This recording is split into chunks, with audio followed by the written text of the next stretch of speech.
Hey, probably most of you have heard of these things called the yamas and the niyamas, two of the eight limbs of yoga. And so I wanted to talk a little bit about them.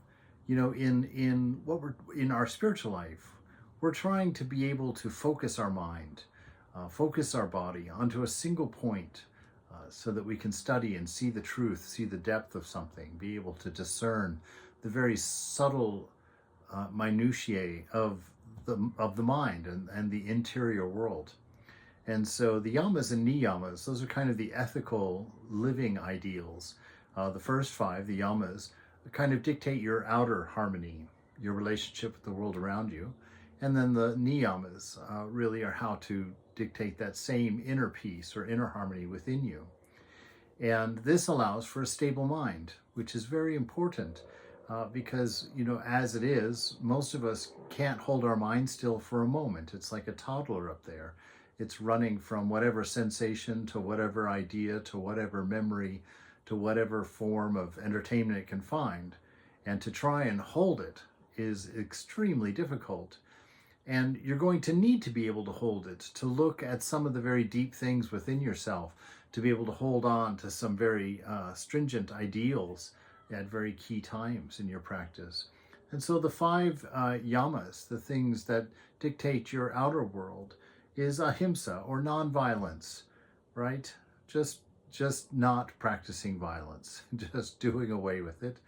There's not a good time for violence. Now, of course, in the Vedanta tradition, it's the monks.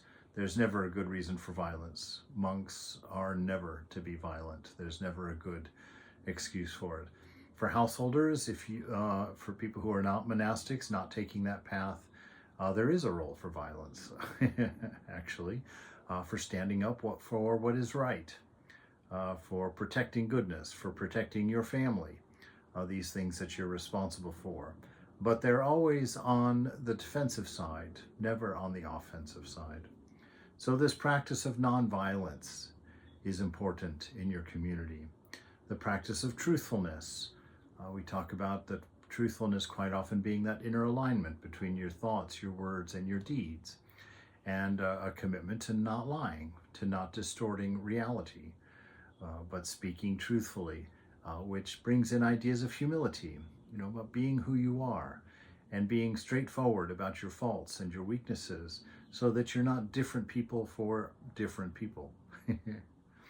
And then this idea of brahmacharya or abstinence, this is sexual control. On the more conservative side, it's, sexual relations belong only within a marriage, a committed relationship. And for those not in that relationship who are interested in spiritual life as their number one interest, it's necessary to control those functions of the body, functions of the mind, because without them, they're very distracting if you don't learn to control it and to deal with it.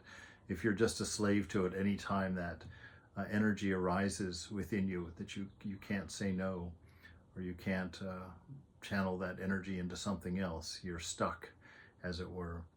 And so this is a very important tool for helping us practice. It's also interesting in a way later on in your spiritual life when some of this energy begins to accumulate from your deeper practice, a lot of life energy within you. That energy will build up. And if you haven't practiced the yamas and niyamas, those are the holes that it's going to come out of in your bucket, as it were. And so, if you go on one of these big 10-day retreats and do a lot of spiritual practice, but you haven't done the basics, you haven't done the yamas and the niyamas, these ethical practices, if you're an angry person after 10 days of intense meditation, if you haven't done this work, you're going to be a super angry person for a while until that accumulated energy that you've stored up from your practice is spent. If you're a lusty person, for a few days you're going to be a super lusty person. And so these are the reasons that it's important to practice the yamas and niyamas, these distinct practices, so that you can shore up the leaky parts of your bucket. This idea of non-accumulation, non-greediness, not accumulating a lot of stuff for yourself, not always looking for new things, not always collecting new things, not always entertaining yourself by going shopping, and even the needful things that we need. You know, I live in a room here, and if I were to count all of the things that my mind told me I needed in the last year and a half, I wouldn't be able to move in this room at all. You know, oh, I need a side table here. Oh, I need a little desk over here. Oh, I need a little station for doing art over there. And pretty soon you can't move, you know. And then the 5 yamas. These are the things for the internal peace. Though these things are your internal and external cleanliness, right? Just being organized. Your world looks like the condition of your mind. If you have a disciplined and ordered mind, you'll live in a disciplined and ordered environment. You know, Ramakrishna was very particular about putting things back exactly where you took them from. He told one of his disciples, he says, look, if it's raining in the middle of the night and I need the umbrella, I don't want to have to light a lantern and go looking for it. I want to reach over to where the umbrella is kept and pick up the umbrella. So it's like that. This internal and external orderliness or cleanliness in your life is very important. Santosha, which was my brahmachari name actually, before I took sannyas. Santosha means being happy and content. Supremely content is actually what it means. Just being at ease inside, at ease with yourself, at ease with the condition of your world, and just content. A very deep contentment. You're not easily excited into a desire or a need. You can stay very stable within yourself. The next is tapas, or penance. You know, doing what you need to do, making the apologies you need to apologize for, treating people nicely, humbling yourself before those that you might have hurt or that you might have been inconsiderate of, taking care of that stuff. Now, you would think that that would be an external function, but it's really for your own peace inside. It's for you to be able to live with yourself so that you can have a moment where you don't need to move because you're comfortable in yourself. You know, a lot of people, there's actually a YouTube video, people going around asking the question, is there anything worse than a moment by yourself? And I was shocked by the number of people who thought that a moment by yourself was horrible. And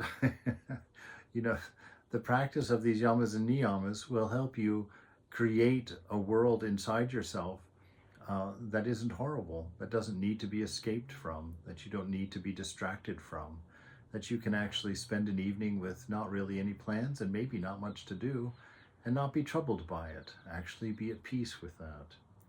So yes, the santosha and that tapas, and then self-study.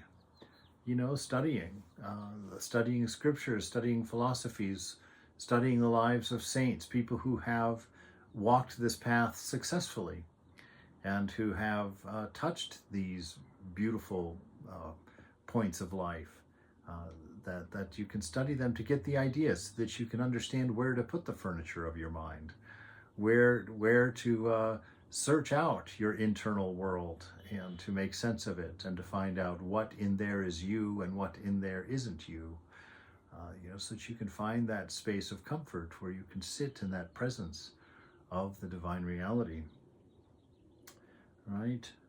And then, of course, the final one is this surrender to that higher power. Now, that higher power, what is that? Your highest ideal of love and wisdom. And so we want to get to a point where we follow our own dictates within, that we're not hypocritical, that we don't say one thing and do another. You see, so all of these 10 yama niyama combination, they are all of them very important for creating that inner strength, that inner stability, for you to build your spiritual life on, a life of integrity, so that your compassion is steady and meaningful. It's not big flashes in the pan that come and go. Your practice is meaningful and steady and strong, not just big flashes of heroic deeds here and there, but a steady, everyday growing. So they're not the flashy part of spiritual life, but they're very, very necessary for a sustained spiritual practice.